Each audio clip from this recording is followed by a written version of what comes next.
আসসালামু আলাইকুম বন্ধুরা, কি অবস্থা, কেমন আছেন? এখন যাইতেছি চায়না মার্কেট।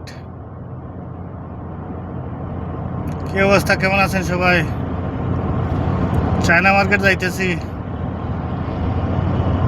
কি অবস্থা, সবাই আছেনি ভালো? কেউ চায়না মার্কেট আইলে আইও বা। কিতা খবর, সবর সব ভালো আছেনি জানাইবা। আর যদি খেয়েও আমার বন্ধু বান্ধব খেয়েও চায়না মার্কেট আও, তাহলে দেখা করিও। আর কিতা অবস্থা, কুয়াশা ফালাইছে রে, কুয়াশা কুয়াশা কুয়াশা লাই অন্ধকার অন্ধকার দেখা যায়। কিতা ওরা আসেনি সব পালা, দেখান তো কিরকম।